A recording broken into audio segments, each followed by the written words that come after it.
పరలోకము నుండి వెలుగు వస్తుందట. ఇది నేను చెప్పిన మాట కాదండి, ఇది నా మాట కాదు. యోహాను సువార్త, ఇంకా బైబిల్ కూడా ఓపెన్ చేయలేదు.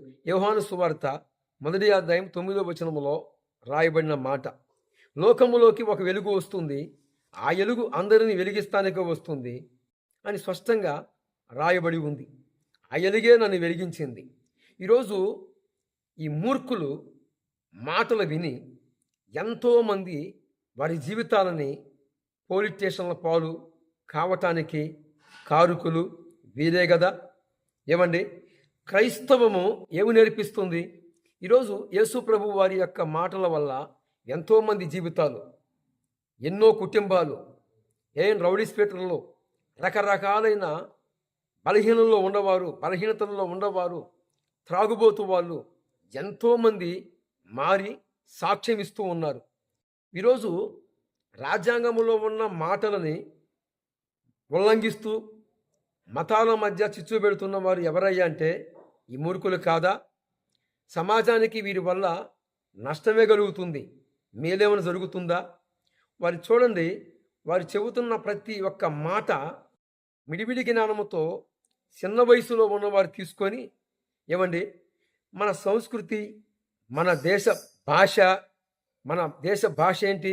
మాతృభాష తెలుగు భాష. కానీ ఈ తెలుగు భాషలో ఏం జరుగుతుంది? మతాల మధ్య చిచ్చు పెడుతూ ఉన్నారు. వీరి మాటలు తీసుకొని మిడిమిడి జ్ఞానముతో పసి వయసు కలిగిన వాళ్ళు ఉద్రేకముతో ఏం చేస్తున్నారు? వారికి తెలియదు. ఏం తెలుస్తుంది వాళ్ళకి?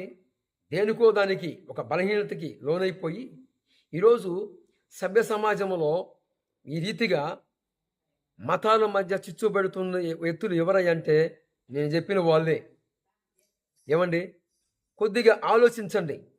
ఈరోజు దేవతలు, దేవుళ్ళు అని గతంలో మనకు తెలియనప్పుడు అజ్ఞానం మహంభవతి వినాశాయ దుర్మరణము, అజ్ఞానం అనే అంధకారంలో కూర్చున్నప్పుడు ఆ రోజుల్లో నేను మొక్కాను.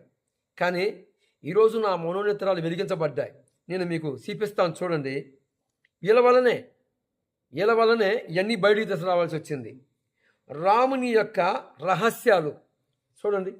నేను మీకు టైటిల్ కూడా చూపిస్తున్నాను. రాముడు మాంసాహారి. రాముడు 14 సంవత్సరాలు వనవాసం చేశాడు, అరణ్యవాసం. ఈ అరణ్యములో, అడవుల్లో రాముడు ఏం తిని బతికాడు అంటే జంతువులని, జంతువుల మాంసమును తిని బ్రతికాడనే సాక్ష్యం ఇస్తుంది. ఇదిగో ఇక్కడ ఉన్న హార్టే మీకు చూపిస్తున్నాను. ఇది నేను రాసింది కాదు, కానీ ఇక్కడ రాముని యొక్క రహస్యాలు చూడండి.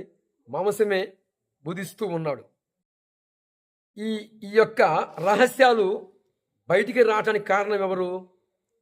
ఈ రాధా మనోహర్ దాసు, బోకరన్ లలిత కుమారు, మరి అమారా ప్రసాదు,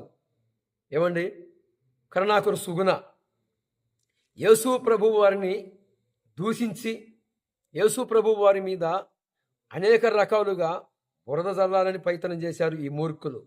కానీ వీళ్ళ తాతయ్యల వల్ల కూడా కాలేదు. యేసు ప్రభు వారిని ఈనాడే కాదండి, ఆనాడు పసిబాలుడిగా ఉన్నప్పుడు, ఆయన పొత్తిళ్లలో పసిబాలుడిగా ఉన్నప్పుడే ఏరోదు అనేవాడు సంహరించాలని చూశాడు. 2 సంవత్సరాల పిల్లలందరినీ సంహరించాడు. సృష్టికర్తని సంహరించటము ఎవరి వల్ల కాదు.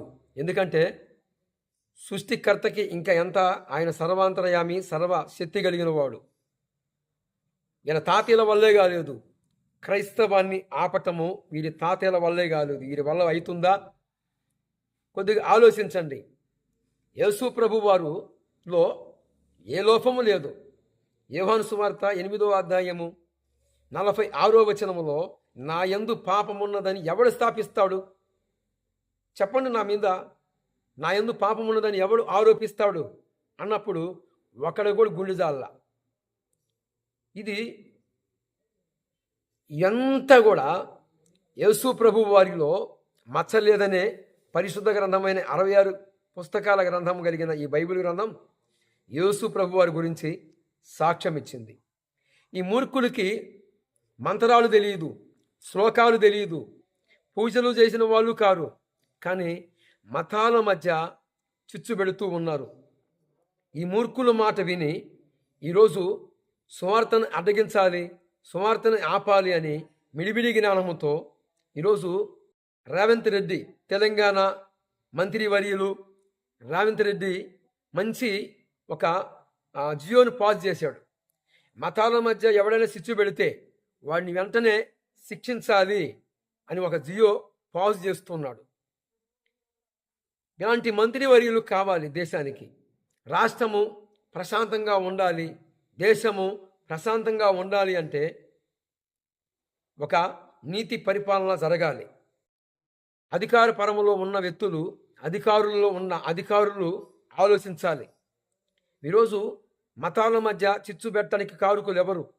ఈరోజు ఇలాంటి రహస్యాలు బయటికి తేటానికి కారుకులు వీరు కదా. ఏమండి, రాజ్యాంగంలో ఉన్న హక్కులన్నీ ఉల్లంఘిస్తూ, రాజ్యాంగంలో ఉన్న హక్కులన్నిటినీ తునీకరిస్తూ ఈరోజు ఈ యొక్క మూర్ఖులు, మత ఉన్మాదులు, వీరికి తెలియదు, చెప్పితే అర్థం కాదు. ఇలాంటి నీచుల మాటలు విని మిడిమిడి జ్ఞానముతో ఏమండి, పరిశుద్ధ గ్రంథమైన ఈ బైబిల్లో ఇంకొక మాట రాయబడి ఉంది. సామెతల గ్రంథము 18వ అధ్యాయము 13వ వచనములో ఏమని రాయబడి ఉందంటే, ఏమి ఎరగకుండా ఉత్తరమిస్తానికి సిద్ధమైన వాడి మూఢత్వాన్ని వాడే బయలుపరుచుకొని సిగ్గునొందుతాడు. అదే జరిగింది వీళ్ళకు కూడా. ఏమండి, ఎరగకుండా ఉత్తరమిస్తానికి చూస్తే దాంట్లో లోతు ఏంటి? మనము చెబుతున్న మాటల్లో నిజముందా, వాస్తవం ఉందంటే ఇక్కడ ఏముందండి? మొత్తం అబద్ధమే కదా. ఇప్పుడు రాముడు మాంసాహారి అని స్పష్టంగా రాయబడి ఉంది. ఎవరు రాశారు? ఆనాడు వారి యొక్క స్టోరీస్.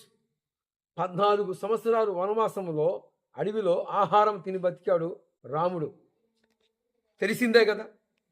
ఆయన 14 సంవత్సరాలు వనవాసం చేశాడని తెలిసిన ఆ సంగతి అడవిలో ఏం తిన్నాడు? జంతువులని, మాంసమును భుజించాడని స్పష్టంగా రాయబడి ఉంది. ఈ రహస్యాలు బయటడానికి కారణకులు ఎవరు? ఈ రాధా మనోహర దాసు కాదా?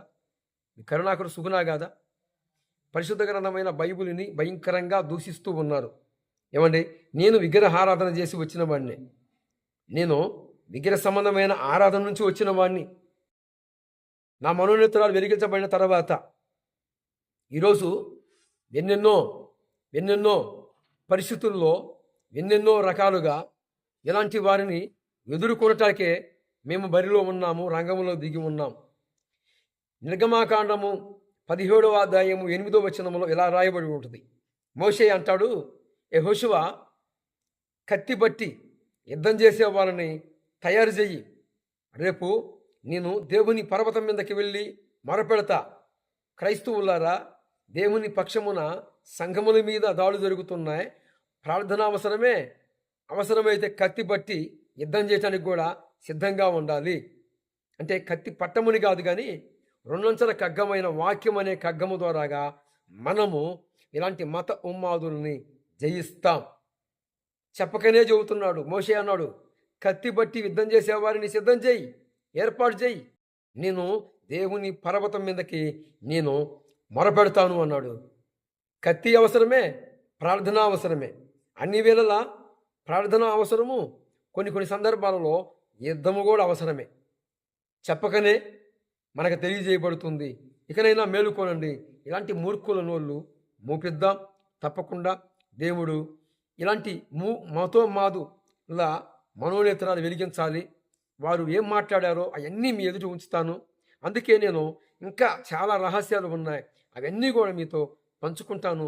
ప్రభువు యేసుక్రీస్తు వారు ఈ యొక్క వాదనలకు కాదు, కానీ ఈ వాదనలకు ముఖ్యం కాదు, కానీ ఇలాంటి మూర్ఖుల మనోనేత్రాలు వెలిగించడానికే మనము కోరుకున్నాం. ఎందుకంటే ఒకప్పుడు మనం మంచోళ్ళమా? మనలో ఏ మంచి లేదు. మనలో ఏ మంచి లేనప్పటికీ ఆ దేవాది దేవుడే మన యందు కనికరబడి మరి జ్ఞానము లేని మనకి జ్ఞానేంద్రాలు వెలిగించి, చదువు లేని మనల్ని, నాకు చదువు లేదండి, చదువు లేని నా జీవితానికి ఆయనే ఆధారమయ్యి ఈరోజు ఈ రీతిగా పరిశుద్ధ గ్రంథమైన బైబిల్ను కూడా ఓపెన్ చేయకుండా చెప్పే అంత శక్తినిచ్చాడంటే నా గొప్పతనము కాదు, నేను అల్పుడును అయోగ్యుడును, ఇదిగో నాకు తోడే ఉన్నవాడు దేవుడు, ఆయనే ప్రభువైన యేసుక్రీస్తు వారు. ఆయన యందు విశ్వాసం ఉంచండి, మీ కుటుంబాలకు సమాధానము, శాంతి. వీళ్ళ దేవుడికి బులక అనేది ఉందా లేదా? వీళ్ళ దేవుడికి బులక అనేది ఉందా లేదా? ఉంది కదా, దాన్ని పట్టుకుని నేను వచ్చపోసిన లేదు. రాత్రి పరిశుద్ధాత్మ నన్ను కమ్ముకుంది కాబట్టి నాకు కడుపు వచ్చింది. తాగుబోతు నా కొడుకులు రాసుకున్న గలీజు నా కొడకల్లారా, ఈ లఫంగి నా కొడుకులకి నీచపుండకడకల్లారా. ఇది పట్టుకుని రంగు పుస్తకం కాదు, బోకు బైబిల్ అనేస్తా, బొకడా బైబిల్ అనేస్తా, పనికిమాలింది అనేస్తా. ఇది ఏమంటారు గాడ్ అంటారు. పిల్లకాయలేదు ఏసుకి ఉల్లంఘడు కాబట్టి ఉల్లంఘనలు పిల్లకాయలు ఇస్తారు చెప్పండి. హాయ్ గొర్రెల్స్, ప్రవీణ్ అలా అక్కడ ఉన్నాడు చూడు. పాస్టర్ ప్రవీణ్ అలా పెద్ద కొమ్ములతో ఉన్నాడు. రాష్ట్ర ప్రభుత్వం ఎవరి మతాన్ని వాళ్ళు ఆచరించుకుంటూనే ఇతర మతాలను గౌరవించే విధంగా ఈరోజు పరిపాలనను కొనసాగిస్తున్నాం. నాకు నచ్చిన మతాన్ని నేను ఆచరించవచ్చు, అదే సమయంలో ఇతర మతాలను గౌరవించే వాతావరణాన్ని రాష్ట్రంలో తీసుకొచ్చినాం. మత ప్రాతిపదికన ఎవరైనా దాడులు చెయ్యాలన్న ఆలోచన చేసినా, అనుకోని చెదురుమదర సంఘటనలు ఏవైనా జరిగినా ప్రభుత్వం కఠినంగా అణిచివేసింది. అట్లాంటి వాళ్ళ పట్ల అప్రమత్తంగా ఈరోజు మా ప్రభుత్వం వ్యవహరిస్తున్నది. తొందరలోనే శాసనసభలో హేట్రెడ్ స్పీచ్ మీద కూడా చట్టాన్ని తెస్తాం. ఇతర మతాలను కించపరిచే విధంగా ఎవరైనా మాట్లాడితే చట్ట పరిధిలో వాళ్ళని శిక్షించడానికి అవసరమైన చట్టాన్ని ఈ మధ్య కాలంలోనే కర్ణాటక రాష్ట్రంలో కాంగ్రెస్ పార్టీ శాసనసభలో ప్రవేశపెట్టి ఇతర మతాలను కించపరిచే విధంగా, ఇతర మతస్థులను తక్కువ చేసే విధంగా మాట్లాడితే శిక్షించే విధంగా చట్టాన్ని సవరించిండ్రు. తొందరలోనే తెలంగాణ రాష్ట్రంలో కూడా బడ్జెట్ సమావేశాలలో ఆ చట్టాన్ని తీసుకొచ్చి అన్ని మతాలకు సమానమైన హక్కును, అధికారాన్ని, వాళ్ళ యొక్క మతాన్ని వాళ్ళు ఆచరించే స్వేచ్ఛను తెలంగాణ రాష్ట్ర ప్రభుత్వం అందిస్తుంది అని చెప్పి నేను ఈ సందర్భంగా తెలియజేస్తున్నా. ఈనాడు క్రిస్టియన్ మైనారిటీ, ముస్లిం మైనారిటీ, ఇతర ఏ మైనారిటీలైనా ఉండొచ్చు, వాళ్ళకు అందించే సంక్షేమము, అభివృద్ధి ఎవరి దయ కాదు, వాళ్ళ హక్కు అని నేను సంపూర్ణంగా విశ్వసిస్తున్నా. మీ హక్కులను కాపాడడానికి మేమున్నాం. మీ హక్కులు ఎక్కడైనా భంగం కలిగితే సరిదిద్దడానికి మా ప్రభుత్వం సిద్ధంగా ఉంది. అదేవిధంగా 2000 సంవత్సరాల క్రితం పశువుల పాకలో జన్మించిన మానవ జన్మ ఎత్తి మానవ సేవనే మాధవ సేవ, ప్రేమను పంచాలి, శాంతిని పెంచాలి అని సందేశాన్నిచ్చి మానవుడే దేవుడుగా మారిన యేసు ప్రభు యొక్క జన్మదినము ప్రపంచానికే ఒక పెద్ద పండుగ. ఈ ప్రపంచంలో అన్ని దేశాలలో ఒకేసారి జరుపుకునే పండుగ ఏదైనా ఉందంటే అది ఒకే ఒక్క పండుగ, క్రిస్మస్ పండుగ. యేసు ప్రభు యొక్క జన్మ ఈ లోకానికి శాంతిని, ఈ లోకానికి ప్రేమను అందించింది. దారి తప్పిన బాధితులకు సన్మార్గాన్ని సూచించి ద్వేషించే వాళ్ళను కూడా ప్రేమించేంత గొప్ప మనసును ప్రభువు మనకు అందించడమే కాకుండా నిత్యం వారి స్ఫూర్తి మనకు కలిగించి ఈ ప్రపంచమే ఒక శాంతి సందేశాన్ని అందించడానికి యేసు ప్రభువు కారకులైంది. అందుకే వారు జన్మించిన మాసము December month is miracle month. ప్రపంచంలోనే అద్భుతం జరిగిన మాసం ఏదైతే ఉన్నదో అది డిసెంబర్ మాసం. యేసు ప్రభు జన్మించడం వల్ల ఈ ప్రపంచానికి ఒక అద్భుతం జరగడమే కాకుండా ఈ ప్రపంచానికి శాంతి సందేశాన్ని ప్రేమ దూతగా వారు మన మధ్యలో అవతరించి మనల్ని అందరినీ సన్మార్గంలో నడిపించారు. ఈనాడు కాంగ్రెస్ పార్టీకి కూడా డిసెంబర్ తెలంగాణ ప్రజలకు కూడా ఒక మిరకల్ మంత్. నేను ఎందుకు ఈ మాట అధికారికంగా చెబుతున్నాను అని అంటే, డిసెంబర్ మాసంలో మా నాయకురాలు శ్రీమతి సోనియా గాంధీ గారు డిసెంబర్ 9 నాడు జన్మించారు. డిసెంబర్ 9 నాడు జన్మించిన శ్రీమతి సోనియా గాంధీ గారు 60 సంవత్సరాల 4 కోట్ల తెలంగాణ ప్రజల యొక్క బలమైన ఆకాంక్షను ప్రత్యేక తెలంగాణ రాష్ట్ర అవతరణ అసాధ్యము అనుకొని, ఇక సాధించలేము అనుకొని వందలాది మంది తెలంగాణ బిడ్డలు ఆత్మ బలిదానం చేసుకుంటున్నప్పుడు, ఈ సమాజంలో ఏ తల్లి కూడా దుఃఖంతో కడుపు కోతతో బాధపడకూడదు. ఆ తల్లుల యొక్క దుఃఖాన్ని శాశ్వతంగా పరిష్కరించాలి అని రాజకీయంగా భారీ మూల్యం చెల్లించి ఆంధ్రప్రదేశ్లో పార్టీకి తీరను నష్టం జరిగిన, కేంద్రంలో అధికారం కోల్పోయిన, తెలంగాణ రాష్ట్రంలో రాజకీయంగా ఒడిదుడుకులను ఎదుర్కొన్న ఒక తల్లి మనసు కలిగిన శ్రీమతి సోనియా గాంధీ గారు తెలంగాణ రాష్ట్రాన్ని ప్రసాదించి, ఈనాడు తెలంగాణ రాష్ట్రంలో మనం అందరము క్రిస్మస్ పండుగను జరుపుకుంటున్నాము అని అంటే, ఇందులో శ్రీమతి సోనియా గాంధీ గారి యొక్క పాత్ర, వారి త్యాగం ఎంతగానో ఉంది.